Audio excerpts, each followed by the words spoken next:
ವರ್ಷದ ಎರಡನೇ ಚಂದ್ರಗ್ರಹಣ ಸಂಭವಿಸುವುದಕ್ಕೆ ಕ್ಷಣಗಣನೆ ಆರಂಭ ಆಗಿದೆ.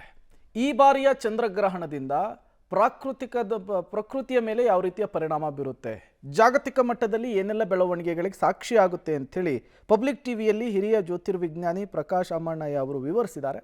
ಬನ್ನಿ ನೋಡ್ಕೊಂಡು ಬರೋಣ. ಇದು ಬಹಳ ವಿಶೇಷವಾದಂತಹ ಪೂರ್ಣ ಚಂದ್ರಗ್ರಹಣ, ಖಗ್ರಾಸ. 100ಕ್ಕೆ 100% ಗ್ರಹಣ ಬರ್ತದೆ. ಇಲ್ಲಿ ನಾವು ಗ್ರಹಣದ ವಿಚಾರವನ್ನು ಹೇಳಬೇಕಿದ್ರೆ ಹಿಂದು ಮುಂದೆ ನೋಡಿಕೊಳ್ಳಬೇಕು. ಮುಂದೆ 15 ದಿವಸಗಳಲ್ಲಿ ಸೂರ್ಯನಿಗೆ ಖಗ್ರಾಸ ಸೂರ್ಯಗ್ರಹಣ ಬರ್ತದೆ. ಅದು ಇಲ್ಲಿ ಬರುವುದಿಲ್ಲ, ಅದು ಪಶ್ಚಿಮ ರಾಷ್ಟ್ರಗಳಿಗೆ ಬರ್ತದೆ. ಆವಾಗ ಒಂದೇ ತಿಂಗಳಲ್ಲಿ ಒಂದು ಕಡೆ ಚಂದ್ರಗ್ರಹಣ, ಒಂದು ಕಡೆ ಸೂರ್ಯಗ್ರಹಣ. ಸೂರ್ಯನಿಂದ ಏನೇನು ಚಿಂತನೆ ಮಾಡಬೇಕು ಆ ವಿಚಾರವನ್ನು ಚಿಂತನೆ ಮಾಡಬೇಕು, ಚಂದ್ರನಿಂದ ಏನು ಚಿಂತನೆ ಮಾಡಬೇಕು ಆ ವಿಚಾರವನ್ನು ಚಿಂತನೆ ಮಾಡುವಂಥದ್ದು. ಇನ್ನೊಂದು ವಿಶೇಷ ಅಂತ ಹೇಳಿದರೆ, ಈ ಭೂಮಿ ಸೂರ್ಯನ ಸುತ್ತುವಂಥದ್ದು. ಇದನ್ನು ಹೇಳಬೇಕಾಗಲೇ ಸಾಧಾರಣ ಎಲ್ರಿಗೂ ಗೊತ್ತಿದೆ. ಈ ತತ್ವವನ್ನು ಮಾತ್ರ ನಾವು ಹೇಳಬೇಕು. ಒಂದಕ್ಕೊಂದು ಲಿಂಕ್ ಇರ್ತದೆ, ಒಂದನ್ನೊಂದು ಹಿಡಿದಿಟ್ಟುಕೊಂಡಿರ್ತದೆ. ಹೇಗೆ ಒಂದು ಮೋಟ್ರನ್ನ ಒಳಗೆ ರೋಟರ್ ತಿರುಗ್ತದೋ, 6 ಇದರಲ್ಲಿ ಭಾಗದಲ್ಲಿ ಕರೆಂಟ್ ಬರ್ತಾ ಇರುವಾಗ ಮೋಟ್ರಲ್ಲಿ ರೋಟರ್ ಹೇಗೆ ತಿರುಗ್ತದೋ, ಅದೇ ಸಿಸ್ಟಮ್ನಲ್ಲಿ ಭೂಮಿ ತಿರುಗ್ತಾ ಇರ್ತದೆ ಅದರ ಅಕ್ಷದಲ್ಲಿ. ಇದು ಕೇವಲ ಭೂಮಿಗೆ ಮಾತ್ರ ಅಲ್ಲ, ಇತರ ಗ್ರಹಗಳಿಗೂ ಕೂಡ ಅನ್ವಯವಾಗ್ತದೆ. ಸೊ ಇಂತಹ ಸ್ಥಿತಿಯಲ್ಲಿ ಇಲ್ಲಿ ಗ್ರಹಣದ ದಿವಸ 3:36 ಸೂರ್ಯನ ಬೆಳಕಿನಿಂದ, ಇದು ಚಂದ್ರನ ಬೆಳಕಿನಿಂದ ವಂಚಿತನಾಗ್ತಾನೆ ಭೂಮಿಗೆ ಇಲ್ಲ ಅಂತೇಳಿ ಆಗ್ತದೆ. ಆವಾಗ ಇಷ್ಟು ಹೊತ್ತಿನಲ್ಲಿ ಏನಾಗ್ಬೋದು ಅಂತ ಹೇಳುವಂಥದ್ದನ್ನು ನಾವು ನೋಡಬೇಕಾಗ್ತದೆ.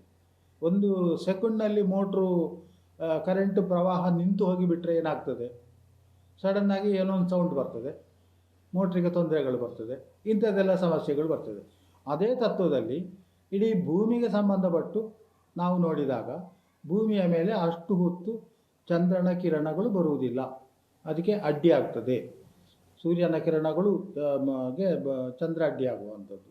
ಸೊ ಇದೆಲ್ಲ ಭೂಮಿಯ ಮೇಲೆ ಒಂದು ರೀತಿಯ ಫಿಸಿಕ್ಸ್ ಅಂತ ಹೇಳ್ಬೋದು. ಇದರಲ್ಲಿ ಭೂಮಿಯ ಮೇಲೆ, ವಾತಾವರಣದ ಮೇಲೆ ದುಷ್ಪರಿಣಾಮವನ್ನು ಬೀರ್ತದೆ. ಇನ್ನು ಯಾರ ಹೇಳ್ಬೋದು ಖಗೋಳ ವೀಕ್ಷಣೆ ಅದೊಂದು ವಿಸ್ಮಯ, ಇದನ್ನೆಲ್ಲ ಹೇಳ್ಬೋದು. ಖಂಡಿತವಾಗಿ ಕೂಡ ನಾನು ಕೂಡ ಒಪ್ತೇನೆ.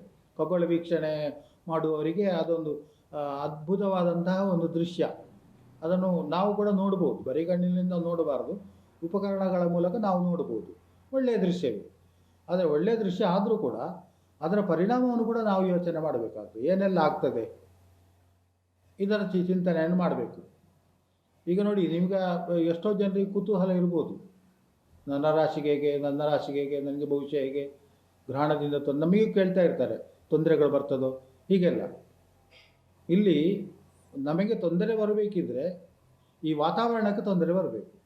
ವಾತಾವರಣಕ್ಕೆ ತೊಂದರೆ ಬಂದಾಗ ನಮಗೆ ತೊಂದರೆ ಬರ್ತದೆ. ವಿಪರೀತ ಮಳೆ, ಬಿಡದ ಮಳೆ ಬಂದರೆ ನಮಗೂ ಕೂಡ ತೊಂದರೆ ಬರ್ತದೆ. ಈ ಶೀತ ಆಗುವಂಥದ್ದು, ಕಫ ಆಗುವಂಥದ್ದು, ಇಂಥದ್ದೆಲ್ಲ ಬರ್ತದೆ. ಅದೇ ರೀತಿಯಲ್ಲಿ ಗ್ರಹಣದ್ದೇ ಒಂದು ವಾತಾವರಣ ನಿರ್ಮಾಣ ಆಗ್ತದೆ. ಆ ಗ್ರಹಣದ ವಾತಾವರಣ ನಿರ್ಮಾಣ ಆದಾಗ ಅಲ್ಲಿ ಜನರ ಮೇಲೆಯೂ ಕೂಡ ದುಷ್ಪರಿಣಾಮ ಬೀರ್ತದೆ. ಆವಾಗ ಚಂದ್ರಗ್ರಹಣದಲ್ಲಿ ಏನು ವಿಶೇಷ, ಒಂದು ಚಂದ್ರ ಶನಿ ಯೋಗವನ್ನು ಕೂಡ ಹೇಳಬೇಕಾಗ್ತದೆ, ಖಿನ್ನತೆ, ಡಿಪ್ರೆಷನ್ಗೆ ಹೋಗುವಂಥದ್ದು.